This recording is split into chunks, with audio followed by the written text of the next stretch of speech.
ഞാൻ കഴിഞ്ഞ അവിടെ മുംബൈക്ക് പോയപ്പോൾ മേടിച്ച ബുക്കാണ് ഇവിടെ കിടപ്പുണ്ട്. ഈ ഹാർഡ് വർക്ക് ചെയ്തത് ഇതാരാ ചെയ്തത്? ഇതാര് ചെയ്തത്? ആര് ചെയ്തേന്ന്? ഞാൻ പട്ടി എടുക്കട്ടെ. ഇതാര് ചെയ്തത്? ഇതെന്താ ഞാൻ ചെയ്തത്? എന്തായാലും രാവിലത്തെ ഗുസ്തിയൊക്കെ കഴിഞ്ഞ് അവനുള്ള ഭക്ഷണവും കൊടുത്ത് ഞാൻ ഈ കോപ്രായമൊക്കെ കാണിക്കുന്നത് അവൻ്റെ ഗ്രൂമിങ് സെൻറ്ററിൽ പോകാൻ വേണ്ടിയാണ്.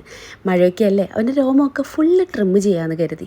ട്രിമ്മ് ചെയ്താൽ പിന്നെ 2-3 ദിവസത്തേക്ക് പുള്ളിക്ക് ഭയങ്കര സങ്കടമാണ്. ഞങ്ങളെപ്പോലും മൈൻഡ് ചെയ്യാറില്ല. എന്നാലും വേണ്ടില്ല, അവൻ്റെ ഹെൽത്ത് അല്ലേ വലുതെന്ന് കരുതി. കൂടെ ആമസോണിൽ നിന്ന് ഇന്ന് വന്നിട്ടുള്ള എൻ്റെ വാട്ടർ ബോട്ടിലും കൈപ്പറ്റി ഞാനത് പൊട്ടിക്കുന്ന തിരക്കിലാണ്. എന്താണെന്നറിയില്ല, എനിക്ക് ഇടയ്ക്കിടയ്ക്ക് ഇങ്ങനെ വാട്ടർ ബോട്ടിൽ ചേഞ്ച് ആക്കിക്കൊണ്ടേയിരിക്കണം. ഒരാളിവിടെ ബസ്സിലും പിടിച്ചിരിക്കുന്നുണ്ട്. 1-2 പറഞ്ഞ് അങ്ങോട്ടും ഇങ്ങോട്ടും എന്തിനോ ഞങ്ങൾ ഇരിക്കുന്നതാണ്.